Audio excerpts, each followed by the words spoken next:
네, 안녕하세요. 방금 원장님께서 소개해 주신 대로 이번에 재경직에 차석으로 합격한 김건희라고 합니다.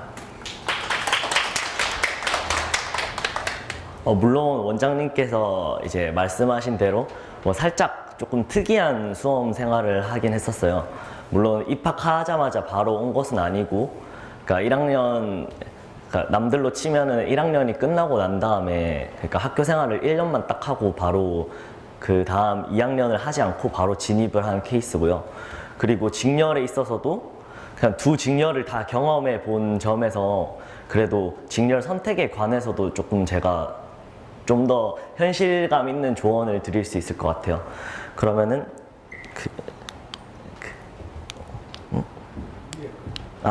그러면 일단 먼저 그 순서를 말씀드리면, 먼저 제가 어떤 식으로 진입을 했고 어떤 과정을 겪었는지 수험 생활에 대해서 먼저 말씀드릴 거고요.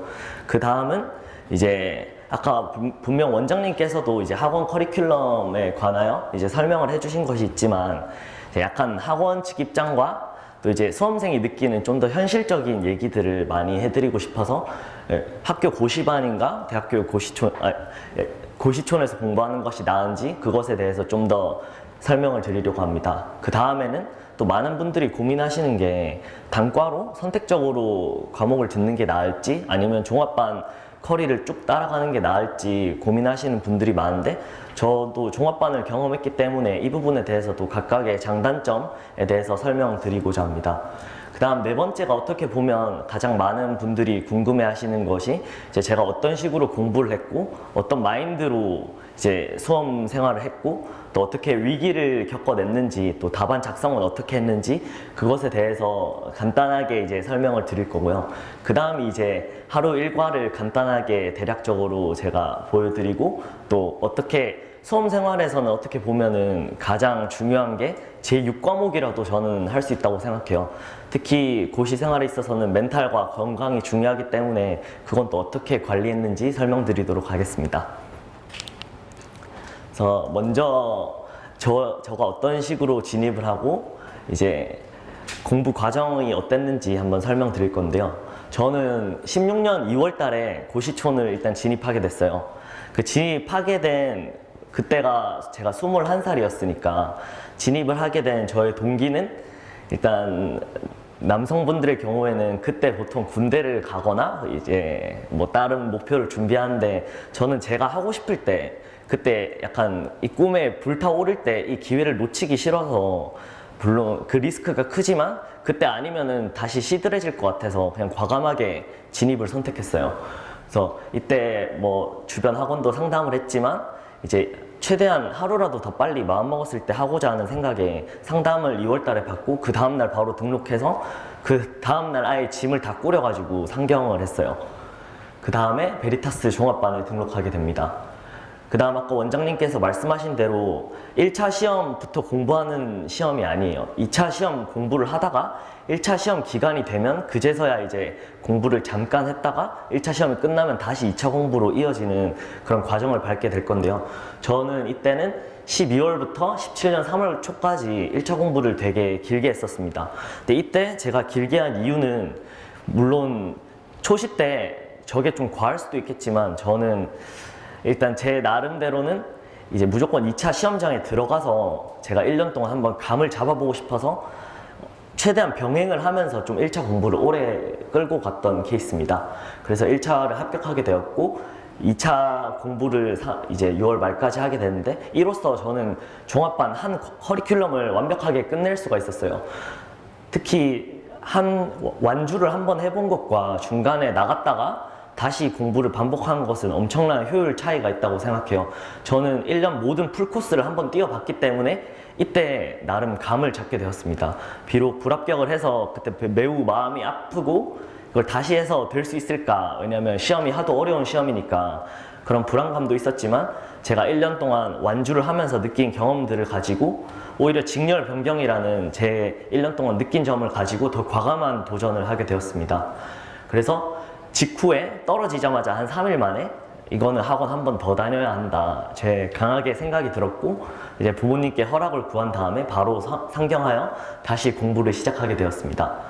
그래서 이때는 이제 경험이 좀 쌓여서 그 원장님께서 아까 말씀하신 큰 길 쪽 건물에 베리타스 스파르타 학습관이라는 곳이 있는데, 이때 약간 경험자들을 대상으로 한 그 2차 공부에 관하여 스파르타 반이 있었습니다. 그래서 이때 1차 합격을 또 하고 난 이후에는 그런 스파르타 반에 들어가서 좀 잘하는 사람들과 함께 뭉쳐서 같이 시험을 준비하게 되었고, 그 다음에 올해 6월 말에 2차 시험을 친 곳에서 합격하게 되어서 이제 9월 달에 최종 합격을 하게 되었습니다.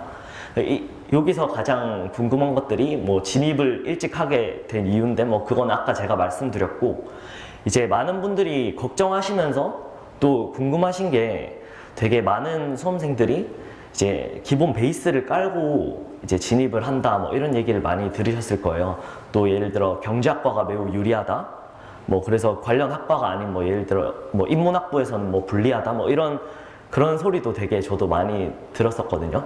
근데 저는 이제 장난으로 남들이 학원에서 키운 괴물이다 뭐 이렇게 말한 만큼 저는 베이스가 하나도 없었어요. 왜냐면 제가 비록 경제학과긴 해도 한 학기밖에 수업을 안 듣고 왔기 때문에 제가 아는 내용은 수업 1일차에 모두 끝이 났어요. 그래서 되게 한 학기 동안 배운 게 그 속도를 어느 정도 체감하실 수 있겠죠. 학교에서 한 학기를 한 게 여기서는 경제학 그 예비 순환에서 하루 만에 끝이 났어요. 그래서 저는 어떻게 보면 완전 노베이스에서 시작을 했다고 해도 과언이 아닌데요.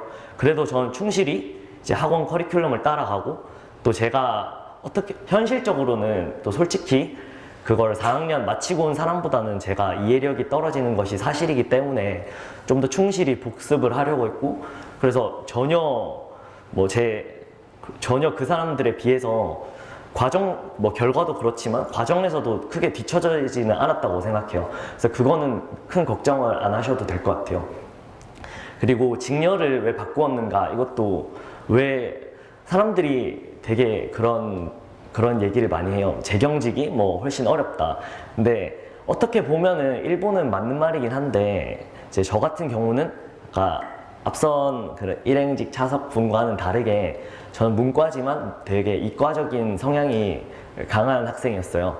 공부를 하면서도 더 많이 느꼈는데, 이제 경제학 이런 부분에 있어서 더 자신감이 있고, 오히려 논문 과목에 있어서 그런 부분에 되게 책도 많이 읽고 이런 분들을 이기기가 좀 힘들더라고요. 그리고 오히려 재경직에서는 답을 도출해내는 정확한 답을 요구하는 과목이 많기 때문에 이제 저는 오히려 그 부분에 있어서 더 자신감 있게 공부를 할 수 있겠다. 비록 2과목이나 새로 해야 되지만 그게 더 저는 합격 가능성이 큰 것 같아서 직렬을 바꾸게 되었습니다. 그래서 여러분들께 하고 싶은 말은, 일단 직렬을 바꾸는 거는 제가 생각해도 근데 좀 아닌 것 같아요. 그래서 처음에 고르실 때 좀 신중하게 이제 경제학이랑 다른 과목 공부를 해보신 후에도 결정을 할 수 있는 거니까. 왜냐면 지금 시작하시면 이제 내년도 시험에서의 원서 접수가 되게 중요한 거잖아요. 그 전에 자기 기량껏 최대한 공부를 해보시고 결정하는 게 맞는 것 같아요. 그 다음은 이제 제가 받은 성적인데요. 이거는 다 올해 시험에서 받은 것입니다. 먼저 참고로 작년 성적은 제가 찍어 오려고 했는데 그게 기록이 이제 1년 지나면 삭제되어서 이제 말로만 설명을 드리면, 그때는 1차 공부를 제가 아까 많이 했었다고 했잖아요. 조시 때. 그때는 1차 성적이 되게 높았어요. 90점이 넘을 정도로. 그리고 2차 시험에서는 평균 한 2점 정도 차이로 떨어지게 되었습니다. 떨어진 이유는 저는 정치학 때문이었어요. 오히려 반대로. 정치학 공부를 많이 했는데도 저의 투자 대비 효율이 나지 않더라고요. 그 이유는 제 생각엔 성향보다는 아까 전에 저런 공부법을 제가 그때는 몰라서 비효율적인 공부를 해서 그랬던 것 같습니다. 뭐 소위 말하는 시행착오 덕분에 떨어진 거죠. 그래서 먼저 1차 과목에 대해 말씀드리면은, 이제 저는 언어 논리랑 자료 해석에 강점이 있었기 때문에, 특히 1, 2, 3교시이기 때문에 3교시에 많이 체력이 떨어지고 부담감도 심해집니다. 그래서 저는 앞에 2시간 동안 합격을 확신하자, 이런 전략으로 1차 공부를 했었고요. 그리고 아까 원장님께서 말씀하신 대로 자료 해석이 혹시 풀어보신 분들도 계시겠지만 성적이 되게 안 나와요, 맨 처음에. 저도 정말 집중해서 풀었는데 47.5점을 맨 처음에 받았었어요, 혼자 풀어봤을 때. 하지만 자료 해석이 가장 안 떨어지고 그 시험장 분위기에 안 흔들리게 안정적으로 점수를 받을 수 있는 과목이라고 생각해요. 저도 이 시험에서도 되게 어렵다, 이거 혹시 안 될 수도 있지 않을까 생각을 하면서도 그래도 그런 생각과 동시에 풀리는 게 자료 해석이더라고요. 그래서 자료 해석 덕분에 이번에도 흔들리지 않고, 비록 상황 판단에서 약간 흔들린 감이 있었지만 안정적으로 점수를 받게 되었습니다. 그 다음에 이제 2차 과목 점수인데요. 저는 이제 재경직 분들은 일단, 혹시 재경직 선택하실 분들은 뭐 들으셨을 수도 있겠지만, 경제통 답담하지만 끝난다, 이런 말이 있어요. 경제학, 재정학, 통계학을 답 다 맞추면 이제 끝난다, 이런 소리인데, 왜냐면 그 세 과목이 다 경제학처럼 답을 맞추면 점수가 다 들어가고, 답을 틀리면은 점수가 확 떨어져요. 이 말은 세 개를 잘 보면 약간 다른 과목에 상관없이 붙을 수 있고, 다른 과목을 잘 봐도 세 과목이 흔들려 버리면 약간 떨어질 확률이 높게 된다는 소린데요. 물론 리스크가 크지만 일단 점수 분포만 보셔도 알 수 있는 게, 경제학이 92점이고 재정학이 81점, 통계학이 이제 환산하면 100점으로 치면 100점이니까 이 세 과목에서 저는 점수를 다 끌어올려서 이제 좋은 등수를 받을 수 있게 되었는데요.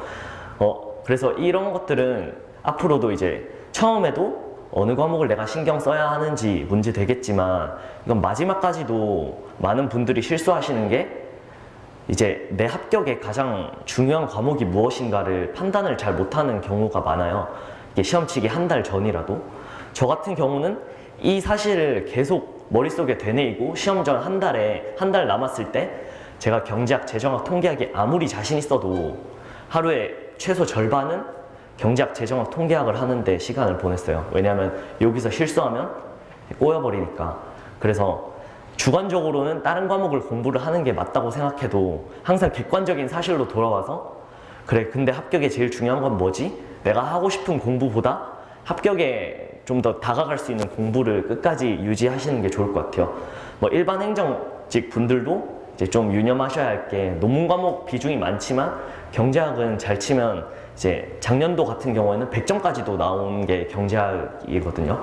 그래서 논문 과목은 아무리 잘해도 편차가 이제 10점 정도 나기도 되게 어려워요. 평균보다 10점 뛰어넘기도 어려운데, 경제학 같은 경우는 남들이 70점 맞을 때 이제 내가 100점 가까이 맞아버리면은 다른 과목을 되게 많이 커버할 수 있잖아요. 대신 반대로 남들이 경제학 70 몇 점 맞을 때 제가 경제학을 50점 맞으면 이제 합격하기 되게 어려운 상황이 되는 거예요. 그래서 특히 경제고시란 말이 있을 만큼 경제학의 비중이 크니까 처음부터 그걸 유념하셔서 시험 끝까지 경제학을 끌고 가셨으면 좋겠습니다. 그 다음은 이제 고시촌인가 이제 대학 고시반인가, 이 고민을 되게 많이 하시는 분들이 있을 거예요. 저는 솔직히 말하면은 제가 경험해 보진 못했어요, 고시반을. 왜냐면 아까 말씀드렸다시피 저는 바로 학원으로 와서 학원에서 키워졌기 때문인데요. 근데 경험적으로 이제 많은 사람들도 만나보고, 또 제가 수험 생활을 끝낸 뒤에 느낀 장단점을 이제 소개시켜 드리려고 합니다. 먼저 고시촌의 장점은 이제 스터디 구성이 용이한 것인데요. 많은 분들이 왜 스터디를 강조하지? 혼자 하는 공부면 충분하지 않나? 이런 생각도 많이 하실 수 있는데, 일단 시험 특성상 이제 저희들이 10장을 자필로 써야 하는 시험이기 때문에 그 답안 구성과 또 그거에 그 안에 숨은 여러 노하우들 때문이라도 스터디를 웬만하면 하는 것을 추천합니다. 근데 이제 대학 고시반에서는 같은 대학교 안에서 한정된 사람들과 스터디를 해야 하지만, 고시촌에서는 이제 각 과목마다 숨은 고수들과 함께 스터디를 할 수 있기 때문에 되게 많은 것을 벤치마킹 할 수 있고, 특히 초시생 입장에서 이제 연차가 쌓인 학생들과 같이 스터디를 한다는 것은 자신의 수험 기간 단축에도 매우 큰 도움을 줄 수 있다고 생각합니다. 또한 두 번째 장점으로는 이것이 가장 중요하다고 생각하는데요. 정보력에 있어서 너무나도 많은 차이가 납니다. 예를 들어 이제 학교에서는 쉽게 구할 수 없는 자료들이라든지 또 강의 접근성이 차이가 많이 나는데요. 이제 고시촌에 있으면은 아무래도 스터디를 하면서 여러 강의를 듣는 사람들을 만나다 보니 그 강사들이 각 강사들마다 가지고 있는 장점들을 저 또한 체화하기가 되게 쉬워요. 예를 들어 스터디에서 너는 다른 강사를 듣네? 그럼 그 강사가 강조하는 건 뭔지 알 수도 있고, 또한 요즘은 무슨 자료를 보는 게 좋다더라, 이런 팁들을 되게 많이 시시각각 들을 수 있는 게 고시촌입니다. 하지만 학교에 있을 때에는 그 학교 내부 정보에 한정되는 경향이 많고, 누가 고시촌에 이렇게 누가 총대를 메고 나가서 정보를 끌어안고 오지 않는 이상 그 고시촌에서 구할 수 있는 정보들과 그런 팁들을 구하기가 되게 어렵습니다. 그래서 이 부분은 왜냐하면 수험 기간 단축에 정말 중요하고 또 강의 선택에 있어서도 되게 중요한 부분을 차지하기 때문에 정보력 또한 중요하다고 생각합니다. 세 번째로는 집중할 환경 조성인데요. 이건 저 개인적으로 제가 고시촌에 온 이유입니다. 약간 좀 비합리적으로 들릴 수도 있겠지만 저는 이 고시 공부가 되게 특별하다고 생각하기 때문에 저 또한 특별한 환경을 조성해야 한다고 생각했습니다. 그래서 약간 모든 짐을 내려놓고 외부와 차단하고 요 안에서 제가 할 수 있는 능력을 다 끄집어내고 나가겠다, 이 생각으로 저는 고시촌에 들어왔습니다. 그러다 보니 자연스럽게 여러분들도 여기 오늘 오시면서 아시겠지만 이제 되게 놀 곳과 되게 여기가 멀어요. 물론 신림여우기에서는 좀 놀 수 있지만 여기 있으면 친구들 만나기도 되게 불편하고 아무래도 외부와 단절되는 느낌이 듭니다. 그래서 집중할 환경이 아무래도 조성되고 또 주변에도 다 공부하는 사람들이니까 동질감도 느낄 수 있다고 생각합니다. 하지만 고시촌의 단점이자 고시반의 장점은 일단 비용적인 부담에서 조금 차이가 납니다. 왜냐하면 고시반에서는 뭐 강의를 하나 틀어서 다 같이 돌려보고 이런 시스템으로 알고 있고, 또 기숙사 문제 뭐 이런 것들도 당연히 있겠죠. 그리고 또 두 번째로는 이제 멘토를 찾기에는 조금 어려운 감이 있습니다. 왜냐하면 고시반에서는 직속 선배들이 조언을 해줄 수 있고 좀 더 자신과 친한 사람들이 많으니까 고시에 대한 정보를 많이 얻을 수 있지만, 이제 고시촌에서는 맨 처음엔 아예 홀몸으로 시작해야 하기 때문에 그 부분에 있어서는 어려울 수도 있다고 생각합니다. 또한 세 번째로는 고시촌에 있으면 당연히 멘탈 문제가 생길 수 있습니다. 왜냐하면 아무래도 가족들과 있기도 힘들고 친구들과 있기도 힘들기 때문에 한번 슬럼프에 빠졌을 때 약간은 더 외롭고 평소보다 더 멘탈이 흔들릴 수 있다고 생각합니다. 하지만 저는 고시촌의 단점이 되게 많은 부분이 종합반으로 조금 커버가 된다고 생각을 했었습니다.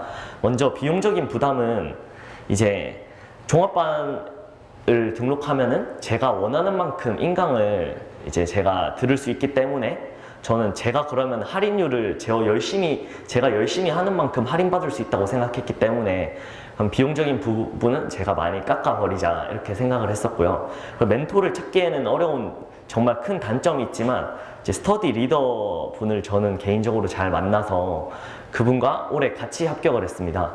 작년에는 서로 같이 안타깝게 불합격했지만 이제 올해는 서로 이제 그때는 멘토 멘티로서 올해는 같이 동료로서 서로 같이 공부를 하였고 서로 부족한 부분을 채워주면서 합격을 하게 되었는데요. 저는 수험생활 전반에 대한 많은 조언들과 과목별 팁을 많이 들어서 저는 학교 선배도 대체할 수 없는 그런 각별한 사이가 되었다고 생각합니다. 일단 외로움과 멘탈 문제는 솔직히 말하면 학원 종합반이 크게 해결해 주지는 않습니다. 하지만 저는 이것은 집중할 환경 조성과 대치되는 어쩔 수 없는 동전의 양면이라고 생각합니다. 저는 그냥 외로움이 합격에 있어서는 어느 정도 필요한 비용이라고 생각하고, 또한 안에서 같이 공부하는 사람들과 동질감을 찾으며 오히려 이런 것들을 해결하고, 또 합격한 이후에는 정말 좀 제발 다시 좀 외롭고 싶다 이런 마음이 들 만큼 바쁘게 약속에 쫓겨다니게 될 것이니 이것에 대해서는 그냥 잠깐 희생하지 뭐 이렇게 생각하시면 좋을 것 같습니다.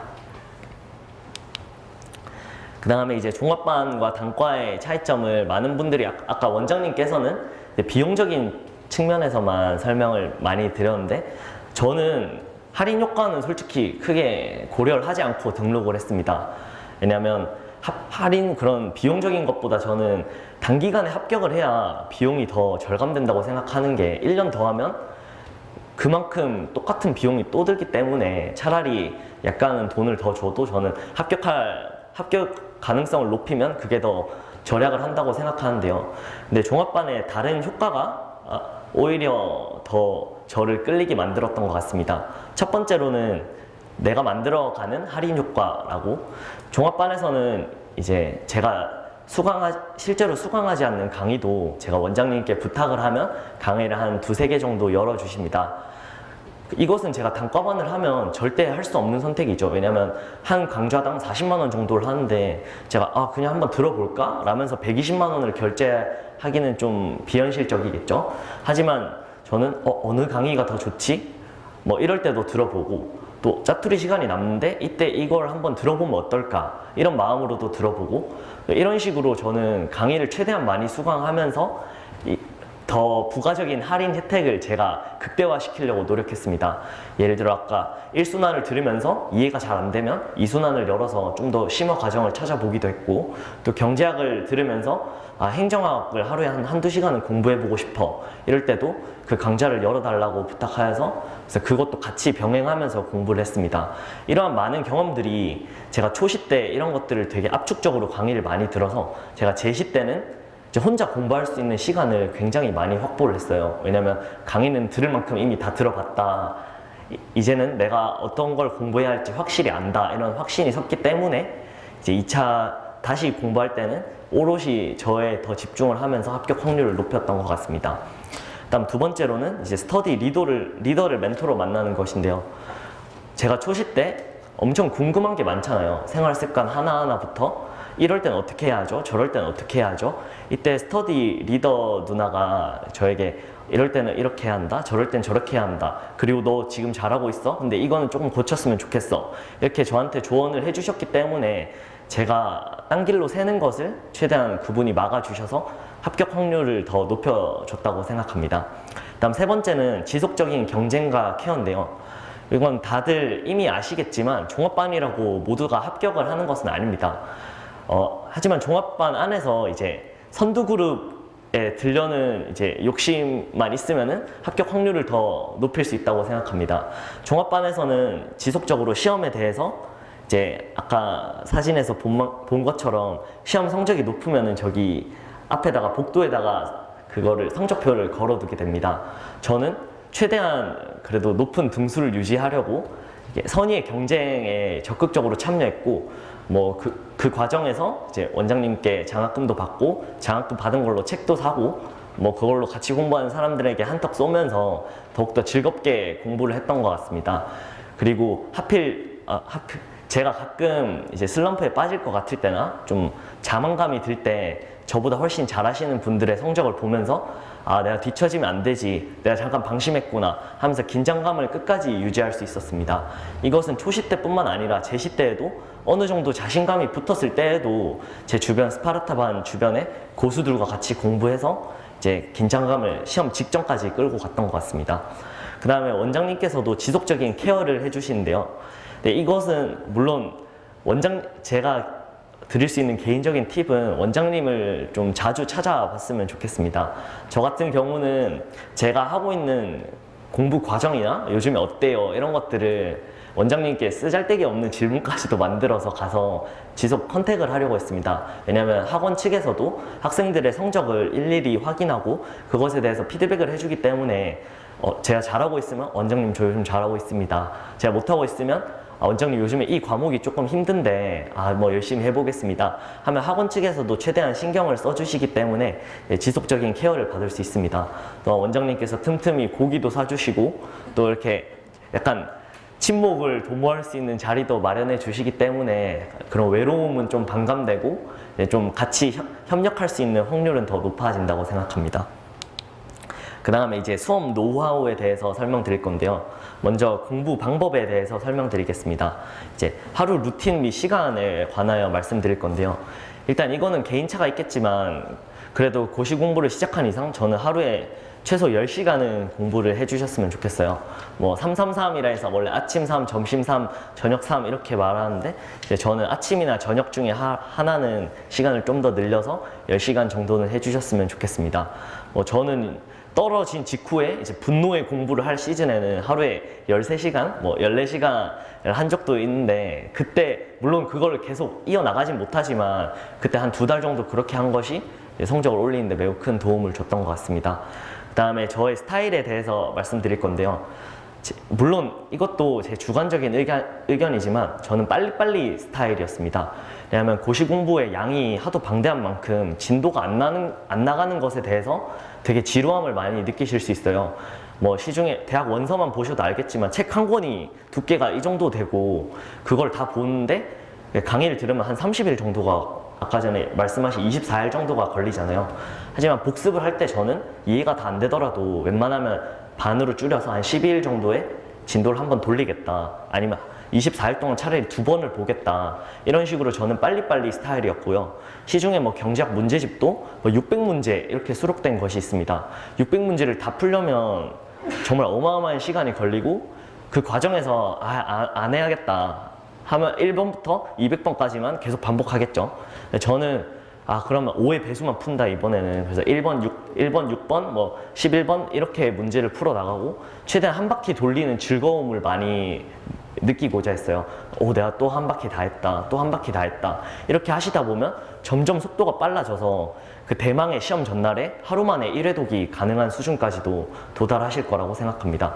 그러니까 제가 추천해 드리고 싶은 것은 모든 일과를 최대한 빠르게 진행될 수 있게 부담감을 어느 정도는 버리시고 속도감을 내는 데 집중하셔도 조금 좋을 것 같습니다. 그 다음 세 번째로는 고통스러운 길로 걸어가기. 약간 표현이 조금 이상한데요. 혹시 뭐 운동을 좋아하시는 분은 뭐 그런 거를 많이 들으셨을 거예요. 이제 운동을 잘하는 사람은 운동 못하는 사람이 2시간 할 것을 뭐 30분 만에 끝낸다. 뭐 이런 말이 많은데 이제 전체적인 볼륨을 유지하자. 뭐 이렇게 표현을 많이 하더라고요. 저는 개인적으로 공부가 잘 되는 정도는 공부 시간 곱하기 이제 공부하는 그런 고통의 정도라고 저는 생각해요. 그러니까 공부 시간을 최대한 단축하면서 최대한의 효율을 얻으려면 제가 일부러 이건 좀 너무 힘든데 나한테 너무 무리하지 않나? 라는 공부법으로 오히려 더 힘든 쪽으로 돌아가시는 게 전체적인 기간을 줄이고 볼륨을 늘리는 데는 전 더 도움이 된다고 생각해요. 저는 아까 1차 공부에 있어서도 아까 앞서서 이제 성구안을 이제 기르라고 말씀해 주셨는데 저도 그런 방식으로 문제를 풀고 사후적으로 풀이를 하기보다 저는 그냥 문제를 푸는데 그치지 않고 문제를 풀기만 하면 솔직히 좀 쉬운 길이잖아요. 저는 한참 동안 들여다보며 내가 이 문제를 보고 10초 동안 내가 무엇을 해야 하는지 그것에 맞춰서 그럼 거꾸로 교수님은 도대체 어떤 생각으로 이 문제를 낸 건지 출제 요령에 뭐가 적혀 있어서 이런 문제를 낸 건지를 알아내려고 한 문제에 남들보다 한 5분 정도는 더 고민을 했던 것 같아요. 이런 것들이 축적되다 보니 오히려 남들이 한 세트 더 풀 때 저는 한 세트를 안 풀어도 되니까 공부 시간에 있어서도 더욱 단축이 됐다고 생각합니다. 2차 과목에 있어서도 저는 문제집을 풀어도 이제 제가 알 것 같은 문제는 다 제껴버렸어요. 이거는 눈으로 풀린다. 이거는 이렇게 하면 풀리잖아. 이런 거는 저는 손도 안 댔어요. 왜냐면 저한테 중요한 건 제가 모르는 것이기 때문에 저는 이건 진짜 모르겠는데 이런 문제들 위주로만 풀고 그것을 체화시키려고 노력했습니다. 그러다 보니 1회독 속도도 쉬운 것 다 푸는 사람보다는 제가 훨씬 빠르겠죠. 그래서 그런 식으로 공부 시간을 줄이고 다채로운 과목을 공부하려고 노력했습니다. 그다음 답안 작성에 있어서는 이제 처음 답안을 쓰시면 되게 잘하시는 분들의 답안 디자인에 현혹되시는 분들이 되게 많아요. 하지만 결국 본질은 답을 맞추는 것이기 때문에 경제학에 있어서는 답 10장 중에 6장만 써도 고득점이 나오고 저 또한 올해 10장 중에 7장밖에 안 썼는데도 92점이 나온 걸 보면 결국은 답을 정확하게 맞추는 능력이 더욱더 중요하다는 것을 알 수 있습니다. 그래서 이 부분에 있어서는 약간 요령을 피우기보다는 진짜 내가 답으로 들어간다, 답안은 그 다음에 내가 다듬는다 생각을 가지셨으면 좋겠습니다.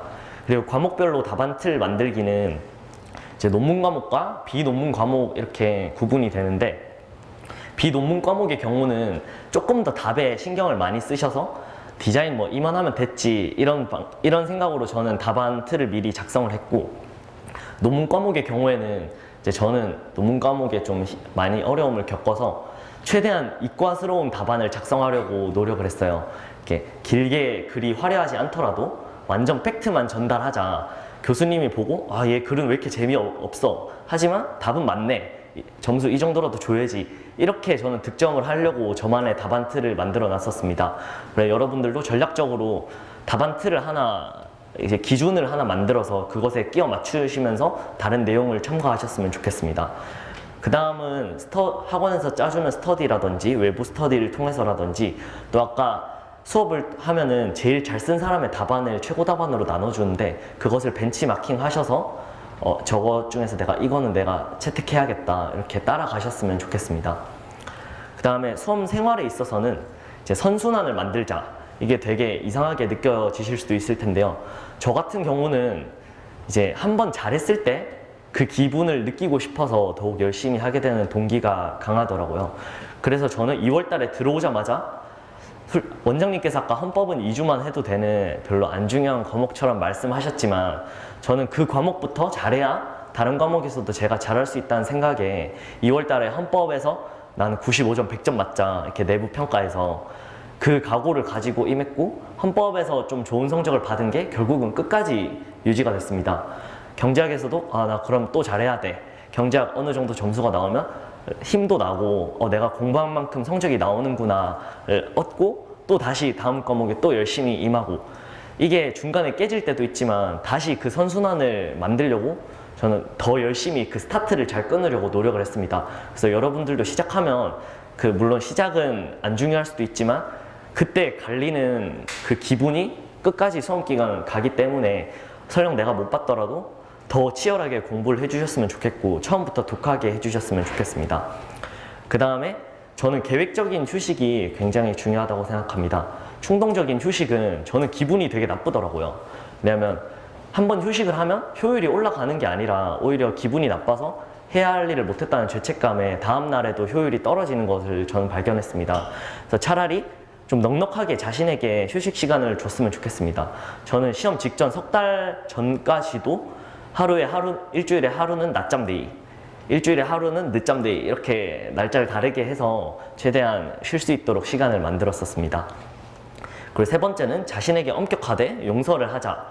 이것도 약간은 주관적일 수 있겠지만 저는 이제 핸드폰을 너무 좋아해서 수험 기간에 카톡을 지워도 밤에 유튜브로 맨날 영화 클립을 보고 있더라고요. 아무리 힘들어도 항상 잠을 늦게까지 안 자더라고요. 그래서 하루는 제가 생각해낸 게, 알람은 들어야 되니까 폰은 싱크대에 던져놓고 블루투스 스피커로 연결해서 알람을 스피커로 귀로 바로 들으면서 일어났던 기억이 납니다. 이런 식으로 자신에게 조금 어느 정도는 엄격해지시고, 이제 용서한다는 의미는 아침에 늦잠을 자면 되게 기분이 좋으신 분들도 있겠지만, 저는 예를 들어 8시까지 일어나야 되는데 11시에 일어났다 하면 그날 하루가 그냥 망해버려요. 머리도 아프고 난 쓰레기야, 벽을 막 치기도 하고. 근데 그럴 때 오히려 생각을 바꿔서 그럴 수 있지, 어제 열심히 공부했구나, 그러면 아침은 좀 쉰 걸로 치고 점심 먹고 열심히 공부해야지. 이게 쉬운 생각일 수도 있겠지만 저는 이거를 실천하는 데만 해도 몇 개월이 걸렸습니다. 처음부터 어느 정도는 자신에게 이제 이미 저질렀다면 용서를 해주는 게 더 맞다고 생각합니다. 이제 그 다음은 마지막으로 이제 하루 일과 및 멘탈과 건강 관리인데요. 하루 일과 예시는 보시면 알겠지만 어느 정도 차등은 있을 수 있습니다. 하지만 저는 7시 기상을 평균적으로 목표를 했고, 물론 급한 일이 있을 때는 6시에 일어난 적도 있고, 또 마지막에 체력이 붙였을 때는 8시에 일어난 적도 있습니다. 하지만 웬만하면 이 포맷을 유지하려고 노력을 했습니다. 그래서 조금 눈에 띄실 것이 점심에 운동하고 낮잠을 자는 것, 그리고 저녁에도 틈틈이 운동을 하는 것인데요. 이것은 제가 오래 앉아있으니까 아무래도 허리랑 어깨가 아프기 때문에 스트레칭 정도로 운동을 지속적으로 했던 것 같습니다. 그리고 밤에 퇴책 스터디라고, 이때 집중력이 제일 떨어지는 시기여서 저는 친한 분들과 같이 스터디를 꾸려서 공부하고 이제 빠이빠이 하면서 집에 갔던 기억이 납니다. 그 다음에 이제 멘탈과 건강관리법인데요. 저는 일단 이게 가장 중요하다고 생각합니다. 응원해 주시는 분들에게는 적당한 허세가 있어야 된다고 생각합니다. 물론 같이 공부하는 사람들한테 허세를 부리는 건 정말 이상한 짓이겠죠. 하지만 저는 저를 응원해 주시는 가족에게는 매일매일 전화를 걸어서 아들 공부 요즘 진짜 완전 잘 된다, 제가 좀 안 되고 있더라도 이거는 진짜 합격을 안 할 수가 없다, 허세를 던졌고요. 시험 전날에 1차 시험 전날에 가족이 걱정을 할 때도 제가 비염에 걸려서 이 정도는 페널티다, 난 잘하니까 이 정도는 안고 갈 수 있다, 이런 식으로 말한 게 오히려 저의 긴장감까지도 같이 떨어뜨린 효과를 가져왔던 것 같습니다. 친척이나 친구들 분들에게는 약간의 허세, 나 잘하고 있다 이렇게 어필을 해주셔도 자기한테도 좋은 것 같습니다. 다음 좋은 동료를 만나자인데요. 저는 초시 때부터도 좋은 사람을 되게 많이 만났지만 제시 때 이제 스파르타 반에서 만난 좋은 재경직 형들 3명을 만나서 4명이서 스터디를 같이 했는데요. 그 4명이 올해 다 최종을 합격을 하게 됐어요. 그래서 소위 스터디는 다 떨어지거나 다 붙는다는 말이 어느 정도는 맞는 것 같아요. 왜냐면 올해 제가 스터디를 했던 스터디 중 대부분의 스터디에서 합격률이 한 80% 정도가 되거든요. 이 스터디를 해도 다 붙고 저 스터디를 해도 많이 붙고, 그래서 좋은 동료를 만나서 물론 개인적인 노력도 있어야겠죠. 저 같은 경우는 저랑 같이 공부하실래요? 이렇게 용기를 내서 말했던 기억이 납니다. 그래서 좋은 동료를 만나서 제가 힘들 때 위로를 많이 얻기도 하고 공부에 관한 팁도 많이 얻고, 그분들이 힘들 때 지금 뭐 하냐고 빨리 공부하러 나가자, 집에 있으면 전화도 해주고 늦잠을 자면, 이런 관계를 만드시는 것도 어느 정도 유리할 것 같습니다. 특히 좋은 동료를 만들기 이전에 제가 좋은 동료가 되도록, 물론 사람이 이제 감정적으로도 좋은 동료가 될 자격이 되어야 하지만 고시촌이다 보니만큼 저 같은 경우는 내가 남들에게 도움을 줄 수 있을 만큼 한 과목이라도 잘하자, 전문가가 되자 하는 마음에 경제학을 되게 열심히 했었습니다. 그래서 여러분들도 이제 남들에게 내가 경제학 어느 과목 도움이 주는 사람이 되고 내가 다른 과목 도움을 받자라는 마인드를 가지셨으면 좋겠습니다. 그다음에 계획 변경에 즐거워하자. 이 또한 아까랑 비슷한 맥락인데, 수험생들은 되게 자기가 짜놓은 계획이 되게 장대하고 이게 체계적입니다. 그것이 깨지면은 되게 멘탈이 나가게 되는데요. 그때 좀 계획 변경에 즐거워하셨으면 좋겠습니다. 저 또한 많은 공부법을 시도해 봤는데, 예를 들어 녹음 공부법, 여러 가지 공부법을 시도했는데 저랑 맞지 않은 게 많았어요. 그때 저는 계획을 전면 수정했습니다. 교과서를 읽다가도 한 단어를 읽었는데 이거 읽는 거 비효율적인 것 같은데 하면 바로 접었어요. 왜냐면은 그냥 계획 변경하는 것이 저는 왜 더 즐거웠냐면, 내가 했기 때문에 시행착오를 한 거지, 안 했으면은 나중에 더 중요할 때 이 짓을 하고 있었을 수도 있겠다 생각을 하고 조금 더 계속 효율적인 방법으로 계획을 바꾸는 것에 저는 되게 즐거워했었습니다. 하물며 저는 이제 입법고시라는 시험이 있는데요. 그것에 붙었다고 생각하고 2차 계획을 다 짜놨는데 이제 한 문제 차이로 떨어지게 되었습니다. 물론 눈물이 날 만큼 슬펐지만 그럼 차라리 여유롭게 공부할 수 있으니까 됐어 하면서 이마저도 그냥 계획 변경에 더 즐거워했던 기억이 있습니다. 여러분들도 초시 때부터 앞으로 계획이 엄청나게 많이 변경될 거예요. 시행착오를 피했다고 생각하시고 즐거워하셨으면 좋겠습니다. 그 다음에 불합격 이후의 현실이 정말 멘탈에 가장 큰 적인데요. 저 같은 경우는 좀 극단적으로 이제 합격을 못하면 군대에 끌려가는 상황이었기 때문에 누구보다도 암울했다고 자부할 수 있었습니다. 하지만 저는 그냥 어차피 제가 공부를 저질러 버렸기 때문에 그냥 없다고 생각했어요. 그냥 꿈이라고. 시험장 가서도 뒤는 붙겠지. 뒤에 아무리 좀 힘든 현실이 있어도 그건 끝나고 생각하자, 이렇게 생각을 했는데요. 물론 힘들겠지만 그냥 뒤는 가상현실이라고 생각해 주셨으면 좋겠습니다. 그 다음 좀 많은 분들이 질문을 하시는 게 이제 아침은 먹어야 되나요? 이런 건데, 솔직히 저는 밥에 대해서는 약간 부정적입니다. 밥을 먹는 거는 솔직히 너무 힘들어요. 대신 아침은 먹어야 되니까 저 같은 경우는 구운 계란을 한 판을 사서 바나나랑 같이 간단하게 아침을 맨날 먹거나, 토스트를 질릴 때는 토스트를 나가서 사 먹는 방식으로 그나마 좀 든든하게 유지를 했습니다. 그다음 주말에는 쉬어야 하나요? 네, 저는 토요일 날에는 똑같이 공부를 했고, 대신 토요일 날은 무조건 낮잠을 잤습니다. 대신 일요일 날은 그냥 하루를 풀로 쉬었어요. 저는 이제 자취를 했기 때문에 이제 집안일도 미리 일주일치를 다 해놓고, 그 다음에 저녁에는 제가 좋아하는 운동도 좀 하고, 주변에 좀 뛰기도 하고, 요즘은 미세먼지가 많으니까 그건 못하겠지만 혼자 영화를 본다든지, 주말엔 최대한 쉬고 한 밤 9시부터 이제 그 다음날 위해서 한 2시간 정도 공부를 예열을 하고 다시 자는 방식을 택했습니다. 좀 쉬어야 효율이 나기 때문에 주말에는 저는 개인적으로 꼭 쉬어야 한다고 생각합니다. 이제 운동을 저는 어느 정도는 강조하고 싶은데요. 어차피 나중에 삼순환 기간에는 운동을 하고 싶어도 못하게 되어 있습니다. 저는 헬스장을 가는 거는 솔직히 비추천드리고요. 이제 매일매일 저는 식사가 끝난 후에 가볍게 조깅을 하거나 소화를 위해서, 그 다음에는 요즘에 유튜브나 이런데 간단한 집에서 홈트레이닝 운동이 많아서 저는 맨몸 스쿼트나 맨몸 데드리프트를 하면서 이제 허리나 이제 어깨가 휘어지는 것을 조금 방지하는 노력을 했습니다. 저는 이거 덕분에도 끝까지 병원 생활 한 번 하지 않고 고시 생활 2년 반, 3년 정도를 무사히 끝냈다고 생각하거든요. 그래서 여러분들도 약간 운동도 제 6과목 정도로 생각해 주셔서 하루에 10분, 20분이라도 해주셨으면 좋겠습니다. 네, 이상으로 그럼 저의 설명을 마치도록 하겠습니다.